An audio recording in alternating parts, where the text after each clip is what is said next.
In the previous lecture, we have seen the human excretory system.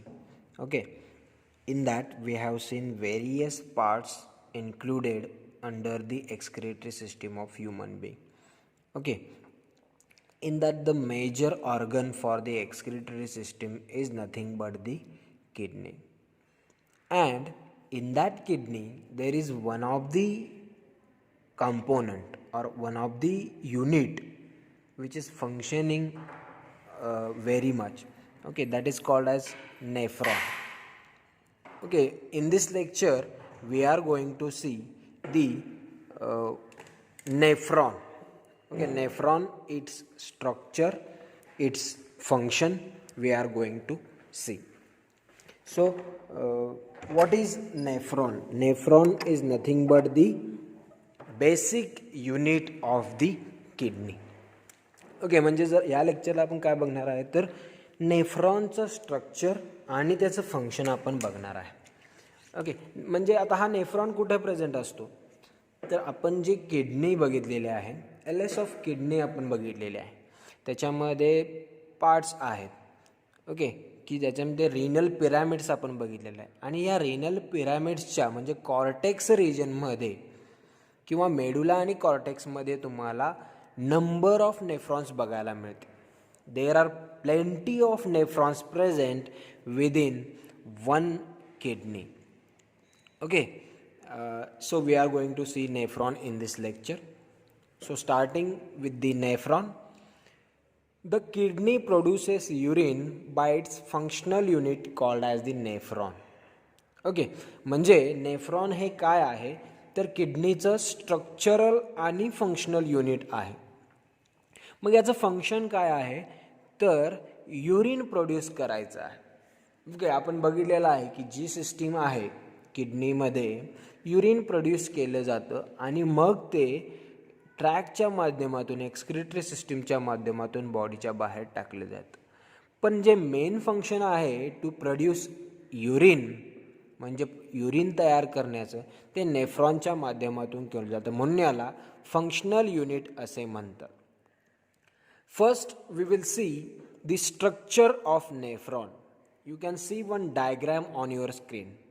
Okay, that is called as ultra structure of nephron. Ultra structure means the nephron size of nephron it is very small, but we are going to see each and every point of this nephron very deeply. So it is ultra structure of nephron. You can see one diagram. Okay, आता या डायग्राममध्ये तुम्ही बघू शकताय एक long tube तुम्हाला दिसते की ज्याच्या डायमीटर्स व्हेरिएबल आहेत, म्हणजे प्रत्येक ठिकाणी त्याची डायमीटर ही वेगळी आहे आणि याला अल्ट्रा स्ट्रक्चर ऑफ नेफ्रॉन असे म्हणतात. या डायग्राममध्ये जर बघितला तर वरच्या साईडला तुम्हाला दोन आर्टेरियल बघायला मिळतील, ॲफरंट आणि इफरंट आर्टेरियल, ज्या की मधल्या भागामध्ये कनेक्ट होतात एकमेकांना आणि त्यांच्यापासून एक ग्लोमेरुलस तयार होतो. आता हा ग्लोमेरुलस एका बोमन कॅप्सूल या कॅव्हिटीमध्ये, बोमन कॅप्सूलच्या कॅव्हिटीमध्ये आहे आणि या ग्लोमेरुलस आणि बोमन्स कॅप्सूलला मिळून माल्फिजियन बॉडी असे म्हणतात. ही माल्फिजियन बॉडी पुढे जाऊन PCT, लूप ऑफ हेनले आणि DCTच्या द्वारे रन होते आणि फायनली कलेक्टिंग ट्यूब्यूल आणि मग फायनली कलेक्टिंग डक्टला कनेक्ट होते.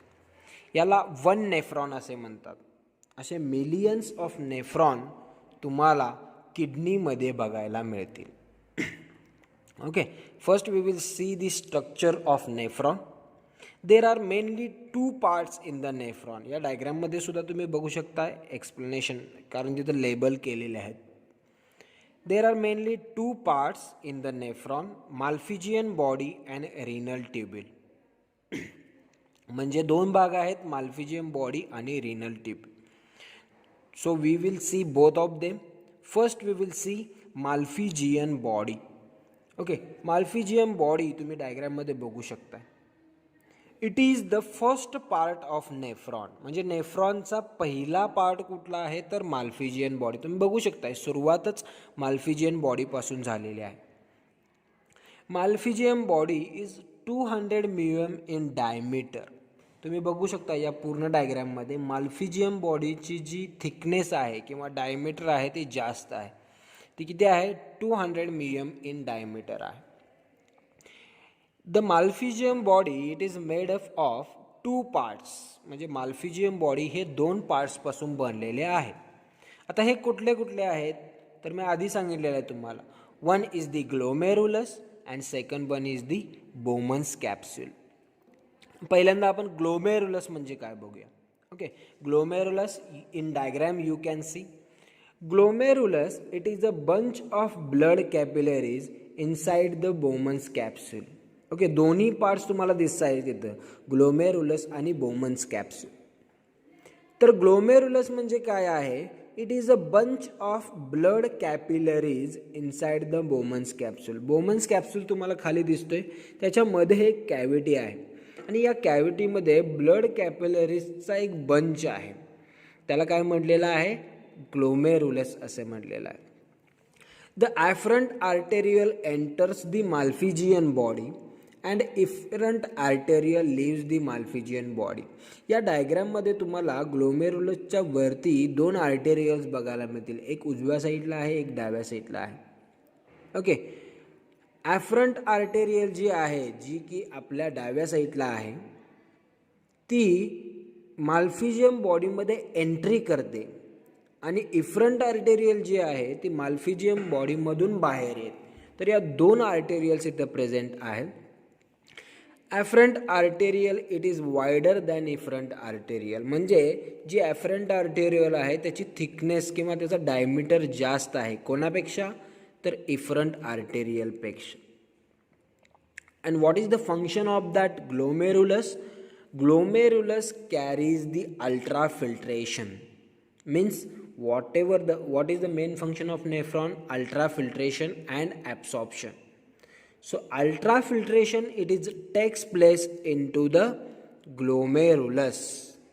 म्हणजे फिल्ट्रेशनची जी प्रोसेस आहे ती या ग्लोमेरुलसमधून होते. याची सुरुवात ग्लोमेरुलसपासून होते.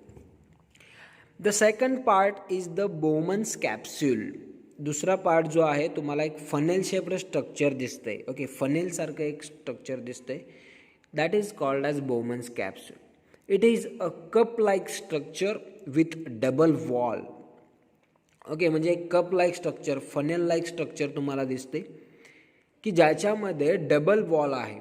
Outer wall is called as parietal layer and inner wall it is called as visceral layer. म्हणजे 2 लेयर्स तुम्हाला दिसत आहेत. एक आतल्या साईडला एक लेयर आहे आणि बाहेरच्या साईडला एक लेयर आहे. आतल्या साईडला जो लेयर आहे त्याला विजरल लेयर असं म्हटलेलं आहे आणि बाहेरचा जो लेयर आहे त्याला परायटल लेयर असं म्हटलेलं आहे. Okay, the inner visceral layer has a pores on their membrane called as podocytes and through that podocytes ultra filtration takes place. म्हणजे बघा, जो बोमन्स कॅप्सूल आहे तो 2 लेअरपासून बनलेला आहे. एक इनर आणि एक आउटर लेअर. इनर लेअरला विजरल लेअर म्हणतात आणि बाहेरच्या लेअरला परायटल लेअर म्हणतात. आता आतल्या साईडला जो विजरल लेअर आहे त्याच्यामध्ये तुम्हाला स्मॉल पोर्स बघायला मिळते. आता हे स्मॉल पोर्स कशासाठी आहेत तर अल्ट्रा फिल्ट्रेशनसाठी. जे काही फिल्ट्रेट ग्लोमेरुलसमधून बाहेर येणार आहे ते या पोअर्सच्या माध्यमातून बोमन्स कॅप्सूलमध्ये एंट्री करणार आहे आणि यासाठी इथं पोडोसाइट्स आहेत आणि या पोडोसाइटचं फंक्शन काय आहे? Ultra filtration. It continuous into the neck region. आता या बोमन्स कॅप्सूलच्या कप्स लाईक स्ट्रक्चरनंतर तुम्हाला खाली एक ट्यूब दिसते, तिथून अराईज झाले. या रिजनला नेक रिजन असे म्हणतात. Okay, then neck is continued into the renal tubule. हा झाला माल्फिजियम बॉडीचा भाग. ह्या नेक नंतर जी काही ट्यूब्स आहे मोठी डायमीटर वेगवेगळे असणारे त्याला रिनल ट्यूब्युल असे म्हणतात. म्हणजे बघा या बोमन्स कॅप्सूलमध्ये काय काय आहे. माल्फिजियन बॉडी जो पहिला पार्ट आहे नेफ्रॉनचा, ॲक्च्युली हा पहिला पार्ट आहे नेफ्रॉनचा, तो 200 मिलियम डायमीटरचा आहे आणि याच्यामध्ये 2 पार्ट्स आहेत. एक म्हणजे ग्लोमेरुलस आणि एक दुसरा आहे बोमन्स कॅप्सूल. ग्लोमेरुलस जो आहे तो बंच ऑफ ब्लड कॅपिलरीज आहे, जो एका कॅव्हिटीमध्ये तुम्हाला दिसतो. याच्यामध्ये 2 आर्टेरियल आहेत, ॲफ्रंट आणि इफ्रंट आर्टेरियल. ॲफ्रंट आर्टेरियल बोमन्स कॅप्सूलमध्ये एंट्री करते आणि इफ्रंट आर्टेरियल बोमन्स कॅप्सूलमधून बाहेर येते. ॲफ्रंट आर्टेरियल जास्त थिक आहेत इफ्रंट आर्टेरियलपेक्षा आणि यांचं फंक्शन आहे अल्ट्रा फिल्ट्रेशन. दुसरा महत्त्वाचा पार्ट आहे बोमन्स कॅप्सूल. बोमन्स कॅप्सूल हा कप लाईक स्ट्रक्चर तुम्हाला दिसते की ज्याच्यामध्ये 2 लेयर आहेत, एक इनर आणि एक आउटर. इनर लेयरला विजरल लेयर म्हणतात, बाहेरच्या लेयरला परायटल लेयर म्हणतात. विजरल लेयर्समध्ये पोर्स प्रेझेंट आहेत. जे काही फिल्ट्रेट ग्लोमेरुलसमधून बाहेर निघतं ते त्या पोर्सच्या माध्यमातून बोमन्स कॅप्सूलमध्ये एंट्री करतं. यालाच अल्ट्रा फिल्ट्रेशन असतं. आता अल्ट्रा का म्हणतात तर मायन्यूट पार्टिकल्स फक्त तुम्हाला इथून एंटर झालेले बघायला मिळतात.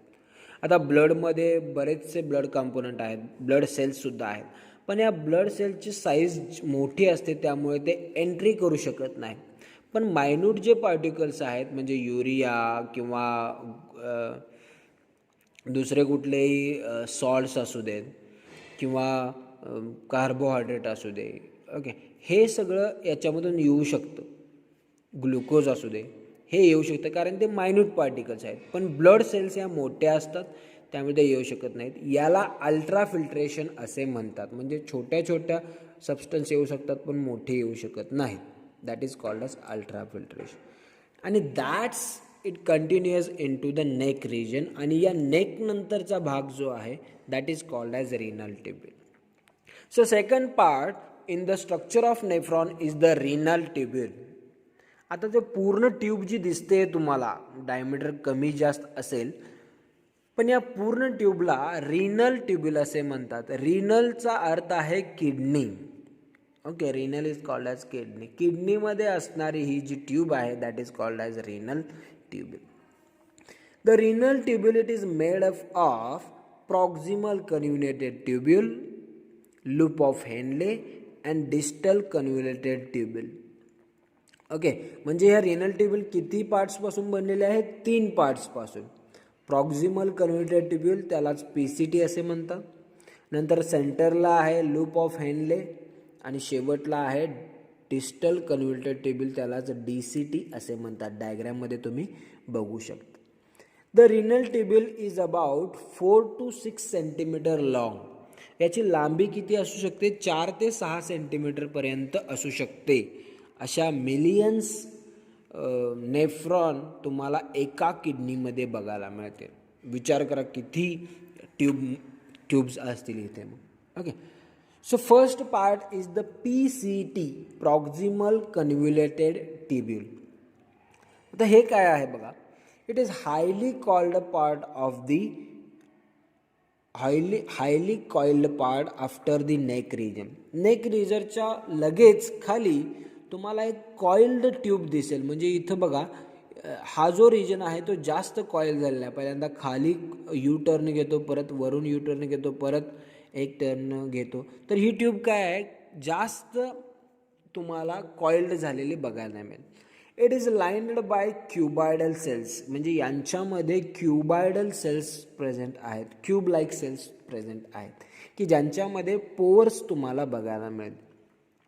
It is surrounded by the peritubular capillaries. हा खूप इम्पॉर्टंट भाग आहे की या ट्यूब ज्या आहेत त्यांच्यामध्ये क्युबायडल सेल्स प्रेझेंट आहेत पण यांच्यामध्ये तुम्हाला कॅपिलरीज, पेरिट्युब्युलर कॅपिलरीज सराउंडेड असलेल्या बघायला मिळतात. आता यांचा उपयोग काय?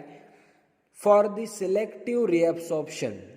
आता ह्या PCT काय करतात तर सिलेक्टिव्ह रिअब्सॉर्प्शन करतात आणि या सिलेक्टिव्ह रिअब्सॉर्प्शनसाठी तुम्हाला कॅपिलरीजची आवश्यकता आहे. ओके, म्हणजे जे काही फिल्ट्रेट यातून पास होतं त्यातून हवं असणारं रिअब्सॉर्प्शन करून घेणं यालाच सिलेक्टिव्ह रिअब्सॉर्प्शन म्हणतात. अँड PCTचं हे मेन फंक्शन आहे. The main function of PCT is selective रिअब्सॉर्प्शन. म्हणजे हवं असणारं सबस्टन्स ॲब्सॉर्ब करून गेलं यालाच सिलेक्टिव्ह रिअब्सॉर्प्शन असे म्हणतात. The filtrate flows slowly and remains for the longer duration.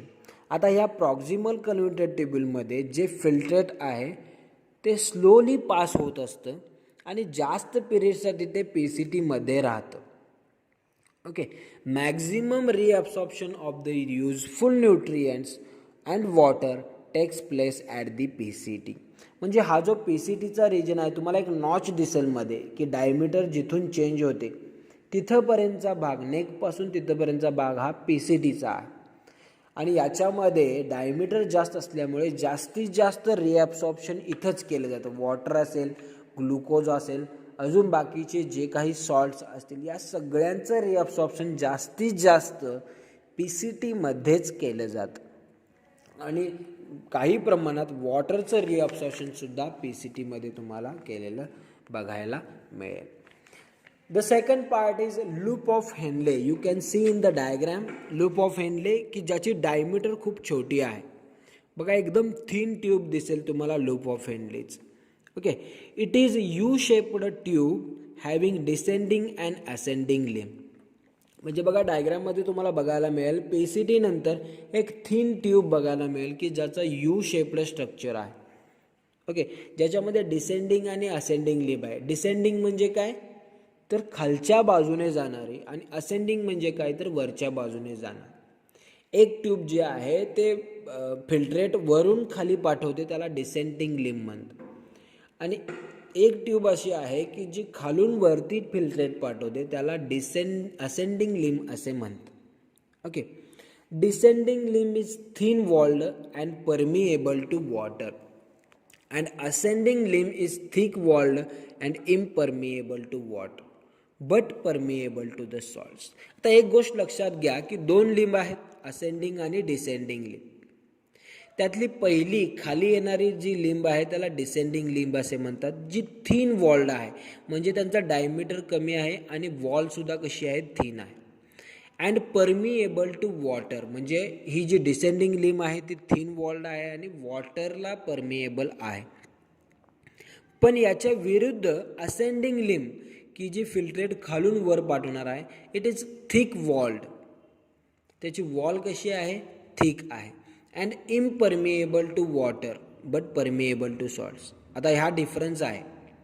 Descending limb ही वॉटरसाठी परमिएबल आहे, पण असेंडिंग लिम्ब ही वॉटरसाठी इम्परमिएबल आहे. पण असेंडिंग लिम्ब ही सॉल्ट्सला परमिएबल आहे. म्हणजे काय परमिएबल म्हणजे काय तर यांच्या वॉल्समधून वॉटर पास होऊ शकतं किंवा होऊ शकत नाही, आणि सॉल्ट्स पास होऊ शकतात किंवा होऊ शकत नाही. Okay. It has small diameter, operates counter current mechanism. आता काउंटर करंट मेकॅनिझम काय आहे बघा. जर लूप ऑफ हेनलीचे डायमीटर एवढी थिन का आहे, याचं एक कारण आहे. कारण ही ट्यूब खाली येते आणि इथून त्यांना वर जायचं असतं. म्हणजे फिल्ट्रेटला खाली येऊन परत तेवढंच अंतर वरती जायचं असतं.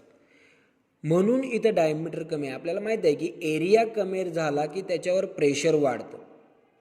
मग PCTचा डायमीटर जास्त होता, लूप ऑफ हेनलेचा कमी झाला, त्यामुळे प्रेशर येणार आहे फिल्ट्रेटवरती. आणि त्या प्रेशरमुळे फिल्ट्रेट काय करणार आहे, जास्त स्पीडने वरती जाणार आहे, तो DCTमध्ये पोहोचेल. मग प्रेशर इन्क्रीज करण्यासाठी तिथं तुम्हाला डायमीटर कमी केलेलं आहे. या प्रोसेसला काउंटर करंट मेकॅनिझम असे म्हणतात. Osmo regulation, that is regulation of water and salts balance is in loop of Henle. Loop of हेनलेमध्ये तुम्हाला सांगितले आहे की एकीकडे वॉटर परमिएबल आहे, दुसरीकडे इम्परमिएबल आहे. एकीकडे सॉल्ट इम्परमिएबल आहे, एकीकडे परमिएबल आहे. म्हणजे इथं regulation of water and salt balance केलं जातं, त्याला ऑस्मो रेग्युलेशन असे म्हणतात, जे लूप ऑफ हेनलेमध्ये घेतलं जातं. The third most important part is the DCT, distal convoluted tubule. नंतरची जास्त डायमीटरची एक छोटी ट्यूब दिसेल तुम्हाला, त्याला DCT असे म्हणतात. It is a coiled part of nephron. हा सुद्धा कसा आहे, कॉइल्ड पार्ट आहे. It is diameter is like that of the PCT. म्हणजे याचा जो डायमीटर आहे तो PCTच्या समांतर असेल. It's function for the tubular secretion आता याचं फंक्शन काय, ट्युब्युलर सिक्रिशन म्हणजे काय, तर waste are collected from the surrounding capillaries and secreted into the passing urine. म्हणजे इथं ट्युब्युलरमध्ये सिक्रिशन केलं जातं, ट्यूब्समध्ये सिक्रिशन केलं जातं. कशा जातं, कशाचं, वेस्ट जे काही कलेक्टेड केलेलं आहे सराउंडिंग कॅपिलरीजमधले ते ट्यूबमध्ये सिक्रिट करण्याचं काम इथं DCTमध्ये केलं जातं. Also water reabsorption and regulation of pH of the body. म्हणजे इथं सुद्धा DCTमध्ये सुद्धा वॉटरचं रिअब्सॉर्प्शन केलं जातं आणि बॉडीचा pH मेंटेन करणं म्हणजेच काय, तर सॉल्ट वॉटर कॉन्सन्ट्रेशन मेंटेन करण्याचं कामसुद्धा DCTमध्ये केलं जातं. ओके, जर आपण या 3 मेजर पार्टचा विचार केला तर पहिला पार्ट आहे PCT, प्रॉक्सिमल कन्व्होल्युटेड ट्यूब्यूल. त्यांचं मेन फंक्शन काय आहे, तर रिअब्सॉर्प्शन, मॅक्झिमम रिअब्सॉर्प्शन और सिलेक्टिव्ह रिअब्सॉर्प्शन.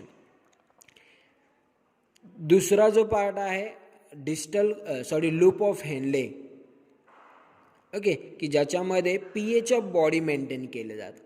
आणि तिसरा जो पार्ट आहे DCT, डिस्टल कन्व्होल्युटेड ट्यूब्यूल, त्यांचं काम आहे ट्युब्युलर सिक्रिशन. हे 3 मेजर फंक्शन आपण पुढं बघणारच आहोत मेजरली, पण हे लक्षात ठेवा. ओके, याच्यानंतरचे लास्टचे 2 पार्ट आहेत कलेक्टिंग ट्युब्यूल अँड कलेक्टिंग डक्ट. तुम्ही बघू शकताय कलेक्टिंग ट्युब्यूल्सची संख्या जास्त आहे आणि कलेक्टिंग डक्ट हा सिंगल आहे. असे बरेचसे कलेक्टिंग ट्युब्यूल हे एका कलेक्टिंग ट्यूबशी कनेक्ट होतं. आता कलेक्टिंग ट्युब्यूलचं फंक्शन काय आहे, it is a short and straight tubule reabsorbs water and secretes protons. Collecting tubule हा DCT नंतरचा पार्ट आहे. ओके, म्हणजे असे बरेचसे कलेक्टिंग ट्युब्यूल असणार आहेत प्रत्येक नेफ्रॉनमधून आलेले. त्यांचं काम काय आहे, रिअब्सॉर्प्शन water and secretes protons secrete करण्याचं कामसुद्धा इथे केले जातं. It collects urine from all the nephrons. म्हणजे असे बरेचसे कलेक्टिंग ट्युब्यूल असणार आहेत प्रत्येक नेफ्रॉनचे, जे नेफ्रॉनमधून युरिन कलेक्ट करतात आणि कुठं पाठवतात, तर लास्ट पार्ट आहे कलेक्टिंग डक्टमध्ये पाठवतात. All collecting tubules collects urine from the nephrons and passes into the collecting duct. बघा, म्हणजे एका किडनीमध्ये असे कितीतरी नेफ्रॉन्स असणार आहेत आणि या सगळ्या नेफ्रॉनचं कलेक्शन सगळ्या कलेक्टिंग ट्युब्यूलमध्ये होतं. आणि असे सगळे कलेक्टिंग ट्युब्यूल जे युरिन तयार केलेलं आहे ते कलेक्टिंग डक्टमध्ये पाठवलं जातं. And these collecting duct passes urine from renal pyramids to the minor calyx. आणि हे कलेक्टिंग डक्ट काय करतात, जे काही युरिन आलेलं आहे तिथं स्टोअर केलेलं आहे ते रिनल पिरॅमिडमध्ये पाठवतात, मग नंतर मायनर कॅलिक्स, मेजर कॅलिक्स आणि मग युरेटरच्या माध्यमातून बॉडीच्या बाहेर टाकले जातात. तर हे झालं स्ट्रक्चर ऑफ नेफ्रॉन. याच्यामध्ये 2 पार्ट आहेत, Malpighian body and renal tubule. Malpighian बॉडीमध्ये 2 पार्ट आहेत, त्याच्यामध्ये ग्लोमेरुलस आणि बोमन्स कॅप्सूल. त्याच्यानंतर रिनल ट्युब्यूलमध्ये 3 पार्ट आहेत, proximal convoluted tubule, loop of Henle आणि डिस्टल कन्व्होल्युटेड ट्युब्यूल. याच्यानंतर एक पार्ट आहे तो म्हणजे जक्स्ट्रा ग्लोमेरुलर ॲपॅरेटस. हा पण एक इम्पॉर्टंट पार्ट आहे. The wall of afferent arteriole modifies to form granular sarcoplasm called as juxtaglomerular cells. आता जी afferent arteriole आहे ती तिथं तुम्हाला तेवढीच दाखवली आहे डायग्राममध्ये, पण याची लेंथ खूप जास्त असणार आहे आणि या काही भागामध्ये मॉडिफाय होतात एका ग्रॅन्युलर सार्कोप्लाझममध्ये. त्याला जक्स्ट्राग्लोमेरुलर सेल्स असे म्हणतात. Okay, then each nephron cells in the wall of DCT called a mucosa densa.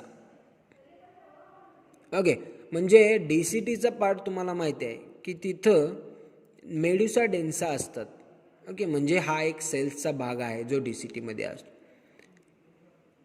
The mucosa densa and juxtaglomerular cells form a juxtaglomerular apparatus.